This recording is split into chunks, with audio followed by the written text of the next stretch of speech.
Hello बच्चों, हम लोगों ने पिछली वीडियो में देखा था प्रतिस्थापन और विलोपन विधि द्वारा युगपत समीकरणों को कैसे हल किया जाता है। आइए अब उसी पर आधारित यानी उसी को आगे बढ़ाते हुए अब अभ्यास प्रश्न की ओर चलते हैं।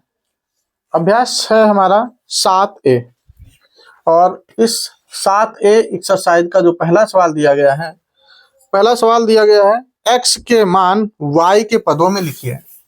x के मान y के पदों में लिखे।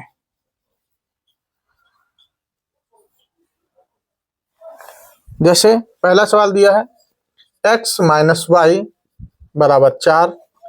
दूसरा सवाल है 2x प्लस 4y बराबर 6। और तीसरा सवाल है 1/3 x प्लस y बराबर 2। और इसी के साथ में हम दूसरा प्रश्न भी नोट कर लेते हैं साथ में। इसमें है y के मान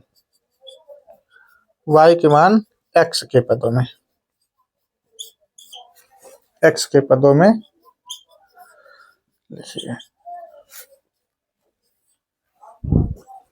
जिसमें पहला सवाल है 5x माइनस वाई बराबर 9। दूसरा है 6x माइनस 2y बराबर 10। और तीसरा है 2x प्लस 1/2y बराबर 4।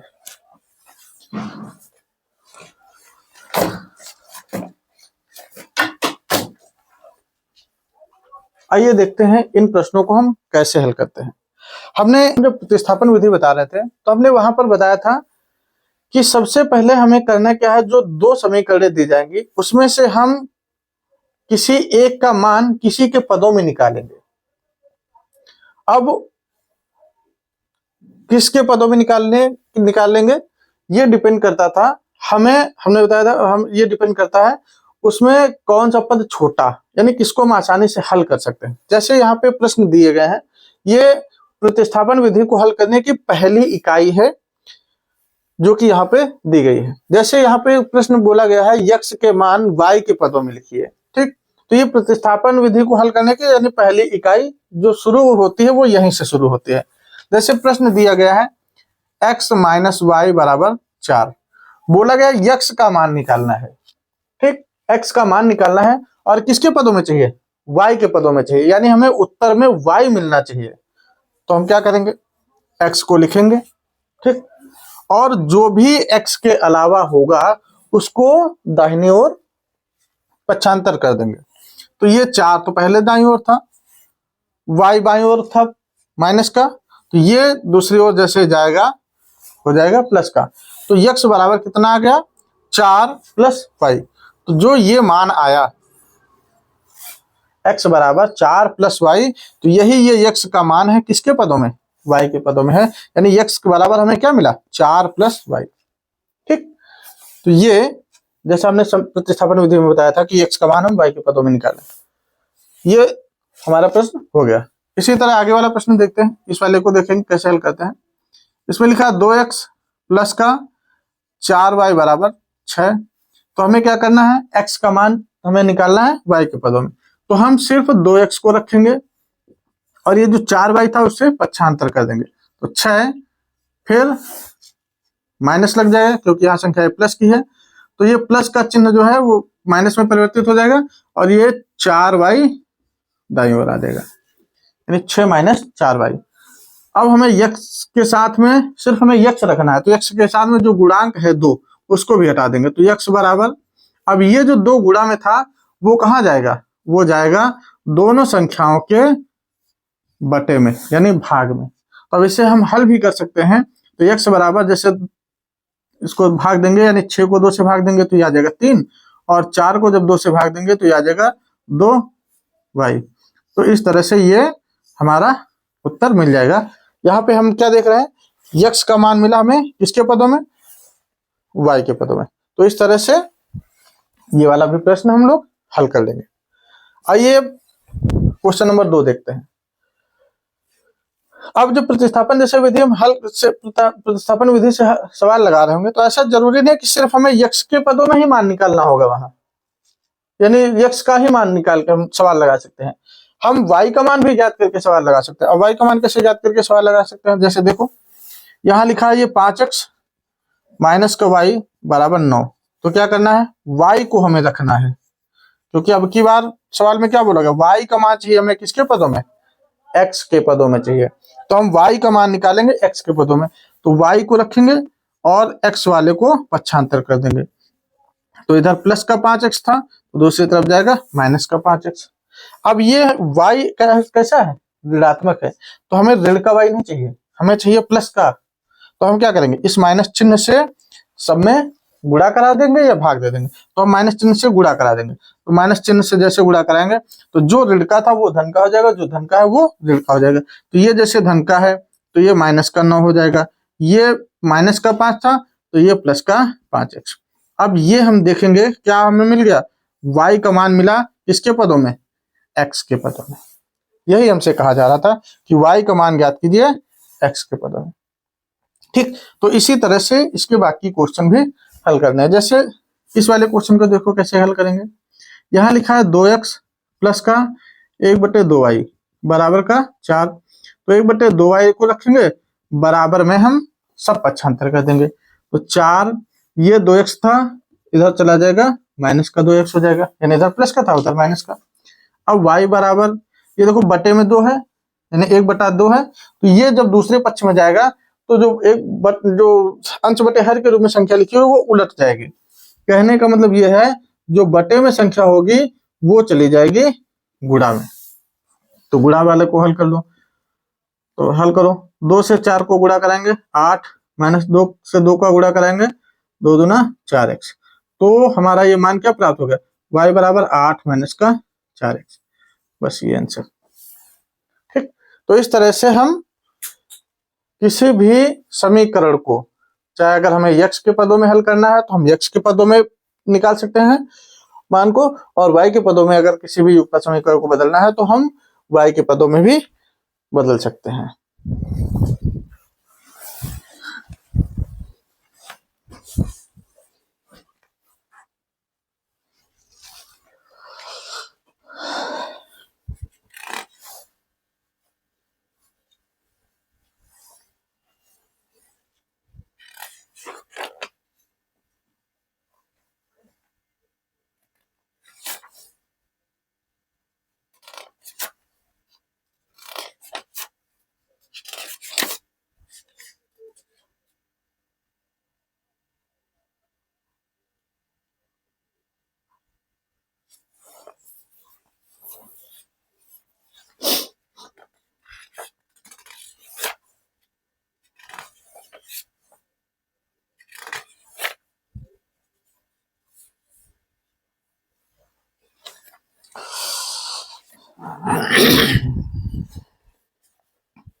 चलते हैं, अगला क्वेश्चन 3 नंबर है जिसमें दिया गया है x प्लस वाई बराबर 4, 5x प्लस 12y बराबर 13।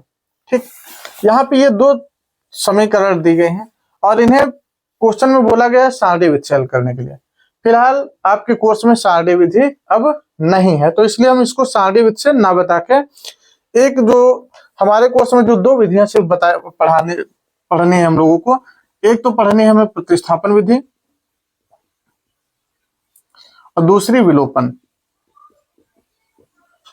ठीक, प्रतिस्थापन विधि और विलोपन विधि, सिर्फ हमारे कोर्स में यही दो विधियां दी गई हैं। अब तो हम क्या करेंगे, हम जो प्रश्नों को यानी युगपत समीकरण को हल करने की जो प्रतिस्थापन और विलोपन विधियां हैं, तो हम इसे विलोपन विधि के द्वारा हल करके बता रहे हैं, क्योंकि प्रश्न में जो यहाँ दिए गए प्रतिस्थापन विधि से हल करने के लिए तो कहा गया, लेकिन विलोपन विधि से हल करने के लिए किसी भी क्वेश्चन में नहीं कहा गया है। ठीक, तो हम इससे विलोपन विधि के द्वारा हल करके बताते हैं कि इस प्रश्न को विलोपन विधि द्वारा हम कैसे हल करेंगे। आइए देखते हैं। दिया है प्रश्न x + y = 4, दूसरा दिया है 5x + 12y = 13। तो विलोपन विधि से हल करने के लिए सबसे पहले जो हमें समीकरणें दी गई हैं, हम क्या करेंगे, इन समीकरणों में ये देखेंगे कि हम किसके गुणांकों को बराबर करना चाहते हैं, x के गुणांक को हमें बराबर करना है या y के गुणांक को बराबर करना है। तो हम यहाँ जैसे बराबर करना चाह रहे हैं, y के गुणांक को बराबर करेंगे। ठीक, तो y के गुणांक को बराबर करने के लिए क्या करना पड़ेगा, वैसे एक ये भी तो है कि हम x यानी जो समीकरण 1 है, अगर हम उसमें y के गुणांक को बराबर करना चाहे तो यहाँ पे जैसे देखो समीकरण 2 वाले, इसको समीकरण मान लो 1 और इसको समीकरण मान लो 2। वैसे हमारा जो तरीका है वो ये है कि हम दोनों समीकरणों में गुणा कराएंगे। किससे गुणा कराएंगे, तो समीकरण 2 में जिसको बराबर करो, अगर y को बराबर कर रहे हो तो समीकरण 2 में y का गुणांक देखो क्या है, तो समीकरण 2 में y का गुणांक जैसे यहाँ पे 12 दिया गया, तो हम क्या करेंगे, समीकरण 1 में 12 से गुणा, और समीकरण 2 में समीकरण 1 वाले y के गुणांक से गुणा करा दो। तो यहाँ इसका 1 है गुणांक, तो इसमें 1 से गुणा करा देंगे। ये इसलिए करा रहे हैं, अभी ये हो सकता है आपको लगता होगा ये थोड़ा सा कठिन बता रहे हैं, लेकिन आप जैसे ही ये तरीका अपनाएंगे तो आप क्या देखेंगे कि कई सारे प्रश्नों में इजिली आपको कुछ करने यानी कुछ सोचना नहीं, क्योंकि अभी कई प्रश्न अभी मिलेंगे आपको, तो वहां ये सोचेंगे कि इसमें किस संख्या से गुणा करा है। यहाँ आपको सोचने की आवश्यकता नहीं, बस तुरंत जो भी दिखे तो क्या करना, अल्टरनेट कर देना है, यानी दूसरी वाली समीकरण के गुणांक से पहली वाली में गुणा और पहली वाली के जो गुणांक हो उससे दूसरी वाली में गुणा, बस गुणा करा के जैसे गुणा करा देंगे अपने आप क्या देखेंगे, दोनों समीकरणों के जिसके गुणांक, चाहे y के गुणांक हम बराबर करना चाह रहे हो y के अपने आप बराबर हो जाएंगे, और x के बराबर करना चाह रहे हो तो x के बराबर हो जाएंगे। जैसे देखते हैं 12 से गुणा हमने कराया था तो क्या आया, 12x + 12 से दूसरी वाली में गुणा कराया यानी y में, तो 12y बराबर 12 का 4 से गुणा 48। ठीक, इसके बाद फिर समीकरण 2 में 1 से गुणा करा रहे थे तो 1 से गुणा, तो 5 कम 5x फिर प्लस 12 का 1 से गुणा, 12 कम 12y बराबर 13 का 1 से गुणा, 13 कम 13। अब यहाँ चाहे लिखना चाहो तो लिख सकते हैं, जैसे क्या लिख देंगे, समीकरण 1 में किससे हमने गुणा कराया था, 12 से। ठीक, तो समीकरण 1 में हमने 12 से गुणा कराया तो हमने लिख दिया 12 से, तथा समीकरण 2 में किससे गुणा कराया था, 2 में 1 से गुणा करने पर। ठीक, डायरेक्ट गुणा करा देंगे। तो गुणा कराया तो अब हम क्या देखेंगे, यहाँ से गुणा कराने के बाद लाइन खींचते, अब हम क्या देखते हैं कि यहाँ पे y के जो गुणांक है वो अपने आप बराबर हो गए, और जैसे ही गुणांक बराबर होते हैं फिर हमें क्या देखना है, चिन्ह देखना है। ठीक, दोनों समान चिन्ह के हैं या अलग अलग चिन्ह के। यदि समान चिन्ह के हों तो यहाँ पे हमने बताया था लिख देंगे घटाने पर, और यदि अलग अलग चिन्ह के हों तो यहाँ पे लिख देंगे जोड़ने पर। तो यहाँ पे समान चिन्ह के तो हमने लिख दिया घटाने पर, और यहाँ पर चिन्ह कर देंगे यानी चिन्ह लगा देंगे। और चिन्ह कैसे लगाएंगे, प्लस की, यहाँ अगर ये नीचे वाली लाइन में अगर पहला पद प्लस का है तो नीचे माइनस का चिन्ह, प्लस का है तो माइनस का चिन्ह, प्लस का है तो माइनस का, यानी कोई चिन्ह नहीं लगा तो संख्या प्लस की मानी जाएगी। अब जो बराबर हो वो काट दो, यानी घट के शून्य बच जाएगा। और ये अब यहाँ पे देखेंगे, जब हम नीचे चिन्ह लगा देंगे तो जो बीच में पहले चिन्ह लगे तो वो सभी के सभी चिन्ह बेकार हो जाएंगे, यानी वो चिन्ह नहीं माने जाएंगे। ठीक, तो अब पहले यहाँ पे देखो चिन्ह ऊपर प्लस का है यानी 12x। अब नीचे कौन सा, ये माइनस का माना जाएगा। तो संख्या यानी जो 5 है वो ऋण का है, तो दोनों संख्या कैसे हो गई, असमान चिन्ह की हो गई। और जब असमान चिन्ह की हो जाए संख्या है तो हम क्या करते हैं, फिर असमान चिन्ह की संख्या आपस में घटा लेंगे। तो 12 में से 5 घटा, कितना बचा, 7x। और चिन्ह बड़ी संख्या प्लस की है तो इसलिए 7x प्लस का हो जाएगा।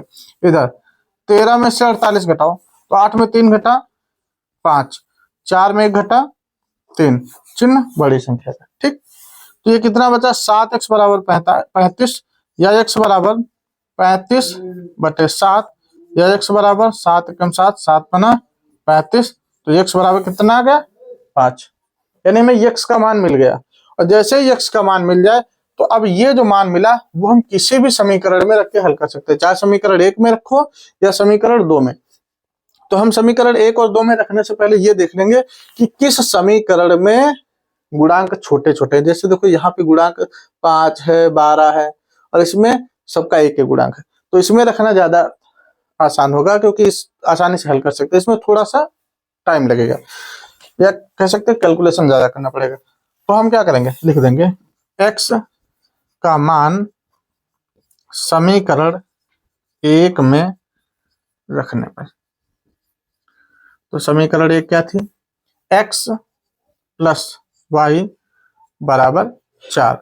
तो x का मान कितना है, 5 प्लस वाई बराबर 4, तो y बराबर 4 माइनस ये प्लस का है तो दूसरे पक्ष में चला जाएगा, माइनस का 5, y बराबर अब घट जाएगा, 5 में से 4 घटा कितना बचा, माइनस का 1।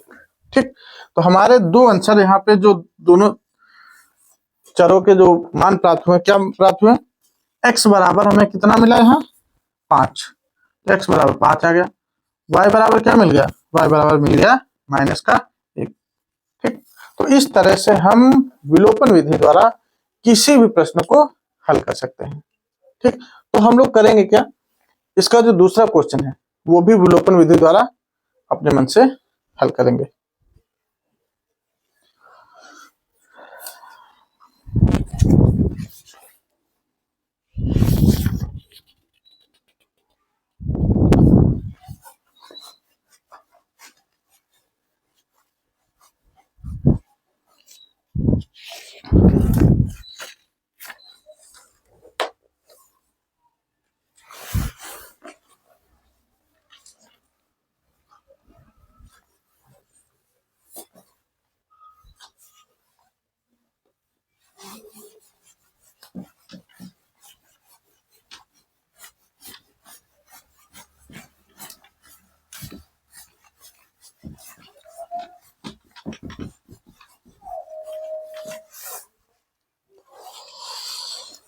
आइए इसका अगला क्वेश्चन देखते हैं। इसका जो दूसरा क्वेश्चन यानी 3 का दूसरा क्वेश्चन दिया गया है, इसमें थोड़ा सा कंफ्यूजन बच्चों को हो गया। क्या, जैसे लिखा 5x बराबर y लिखा, तो इसमें ये बोला गया, बच्चों ने कहा था कि सर इसमें बराबर में तो कुछ दिया ही नहीं है, तो हम इसको समीकरण ये हमारे प्रॉपर तरीके से दी नहीं है, हम इसको सही कर लेंगे। कैसे, लिखा है 5x और ये y बराबर में था, पक्षांतर कर लो इधर, माइनस वाई, बराबर में कुछ नहीं था तो 0 लिख देंगे।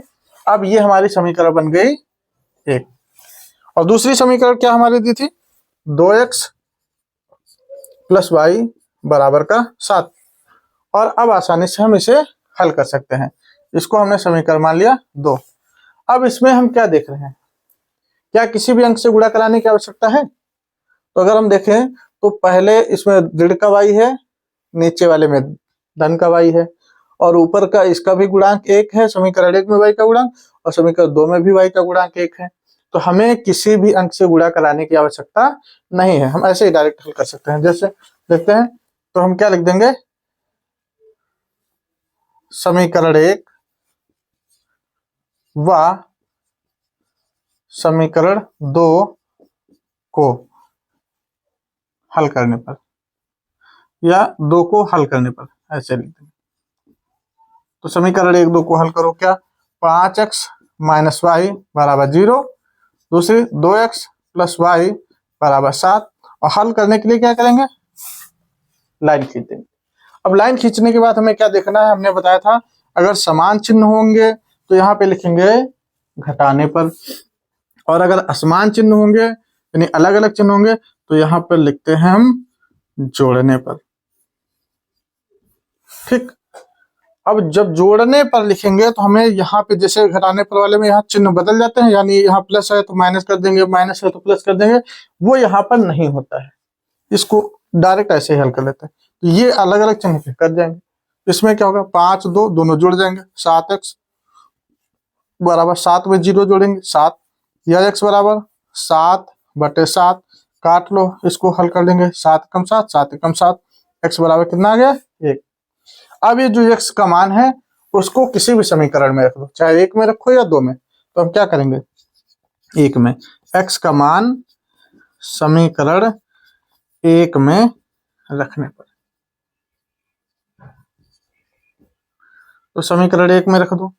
तो जैसे ही समीकरण 1 में रखेंगे, समीकरण 1 क्या है, 5x माइनस वाई बराबर 0, 5 गुणे x का मान कितना 1 माइनस का y बराबर 0, या 5 माइनस वाई बराबर 0, तो y बराबर ये कितना 5, यानी माइनस वाई ये माइनस 5, माइनस माइनस कट गया, y बराबर कितना 5। ठीक, y का मान कितना मिल गया हमें 5। तो हम यहाँ क्या देख रहे हैं, x के हमें 2 मान मिल गए, यानी दोनों समीकरणों के हमें x और y के मान मिल गया दोनों समीकरणों से। x बराबर कितना मिला, x बराबर 1 मिला और y बराबर 5। यही हमारे युगपत समीकरण के हल होंगे।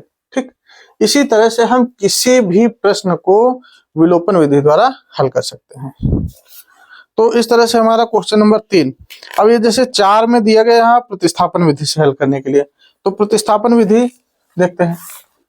क्वेश्चन नंबर 4 में क्वेश्चन जो दिया गया है x माइनस वाई बराबर 4, दूसरा समीकरण है 3x प्लस का 2y बराबर का 27, और यहाँ बोला गया इसको हमें हल करना है प्रतिस्थापन विधि। ठीक, प्रतिस्थापन विधि से हल करना है। तो हमें क्या करना है, हमें समीकरण जो भी दी गई हैं उन्हें हम समीकरण मान लेंगे। ये समीकरण जैसे हमारी 1 और इसको हमने मान लिया समीकरण 2। तो हम सबसे पहले क्या करेंगे, किसी समीकरण को हल करेंगे। कैसे, यानी किसी के पदों में मान निकालेंगे। जैसे हमने समीकरण 1 ले लिया तो लिख लेंगे समीकरण 1 से, क्योंकि प्रतिस्थापन विधि में अब क्वेश्चन नंबर 1 की तरह, क्वेश्चन नंबर 1 में क्या करेंगे, x का मान y के पदों में निकालेंगे। तो इसीलिए हमने समीकरण 1 को लिया। समीकरण 1 है x माइनस का y बराबर 4, x बराबर 4, ये माइनस का है पक्षांतर कर दो, प्लस का y। ठीक, अब ये जो मान मिला है इसको हम लोग मान लेंगे समीकरण 3। ठीक, यानी हमने क्या किया, समीकरण 1 को लिया, समीकरण 1 से जैसे ही हम हल करेंगे समीकरण 1 को, जो मान मिलेगा उसे हम मान लेंगे समीकरण 3, और इस समीकरण 3 का मान जो मिलेगा उसे हम रख देंगे उठा के समीकरण 2 में। तो यहाँ लिख देंगे x, ये x का जो मान मिला है y के पदों में, तो लिख देंगे x का मान समीकरण 2 में रखने पर। ठीक, तो समीकरण 2 हमारी क्या थी, 3x प्लस 2y बराबर का 27। ठीक, तो x का मान रखो, 3x के स्थान पे x का मान 4 प्लस का y प्लस का 2y बराबर का 27। ठीक, अब हमने x के स्थान पे देखो जो समीकरण 3 थी वो रख दिया, यानी x का मान जो हमने निकाला था 4 प्लस y वो रख दिया। अब ब्रैकेट खोलते हैं, तो ब्रैकेट खोलने पे गुणा कराएंगे, 3 का 4 से गुणा 3 चौको 12, प्लस 3 का y से गुणा 3 कम 3y, फिर प्लस ये 2y बराबर का 27। 12 प्लस 3 और 2 कितना हो जाएगा 5y बराबर 27, या 5y बराबर 27 माइनस ये 12 इसी में घट जाएगा। तो 5y बराबर 27 में से 12 घटाएंगे तो ये बचेगा 15, ये y बराबर 15/5, y बराबर हल कर लेंगे 5 कम 5 5 3 15, y का मान कितना मिल गया हमें 3। यानी समीकरण का एक हल हमें मिल गया। क्या मिला? y बराबर मिला 3। और ये जो मान हमें मिलेगा, ठीक, यानी हमने क्या किया था, समीकरण 1 को लेके हल किया, जो मान हमें निकल के आया, जो x का मान निकल के आया उसको हमने समीकरण 3 माना, और उस 3 का मान जो था वो हमने 2 में रख दिया, और 2 से जो हल मिलेगा फिर उसे उठा के 1 में रख देंगे। ठीक, तो y का मान क्या करेंगे, y का मान समीकरण 3 में रखने पर, ठीक, तो समीकरण 3 में रखो। तो 3 क्या थी हमारी, x बराबर 4 प्लस वाई। तो x बराबर 4 प्लस वाई का मान कितना, 3। x बराबर 4 3 7। तो x का मान हमें 7 मिल गया, y का मान पहले ही निकाल लिया था 3। तो इस तरह से हमें समीकरण के 2 हल मिल गए।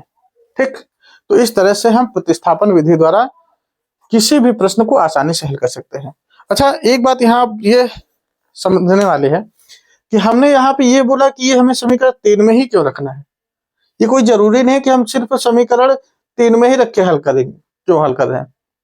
हमने इसलिए यहाँ पे रखाया है क्योंकि यहाँ पे यक्स का, यानी यक्स का मान आसानी से प्राप्त हो जाएगा, क्योंकि बाकी सारे मान पहले से पक्षांतर है। अब अगर हम डायरेक्ट यहाँ ये जो समीकरण जैसे 2 से हल करके हमने 2 मान प्राप्त किया 2 से, और 2 से मान जब प्राप्त हो जाए तो उसे रखा जाता है 1 में, और जब 1 में रखते हैं हम यहाँ पे रखते हैं जैसे, तो जब यक्स का मान यहाँ पे y का मान जैसे रखते हैं यहाँ 3, फिर उसको पक्षांतर करके हमें हल करना पड़ता है। ठीक, तो जब हल करना पड़ता है पक्षांतर करके, तो यहाँ तो जैसे गुणांक छोटे छोटे थे तो आसानी से हल हो गया। जब बड़े गुणांक होंगे तो वहां पर दिक्कत आती है, थोड़ा सा कैलकुलेशन बढ़ जाता है। इसलिए हमने क्या किया, ये जो हल हमें मान मिल गया हम उसी में ही रखवा देते हैं सीधा, तो इससे हमारा आसानी से प्रश्न हो जाता है। ठीक, तो ये इस तरह से क्वेश्चन नंबर 3 और 4 दोनों हमने बता दिए हैं। इसके बाद जो क्वेश्चन हमारे बचते हैं 5 6 7 8, वो सभी के सभी इसी तरह से लगेंगे।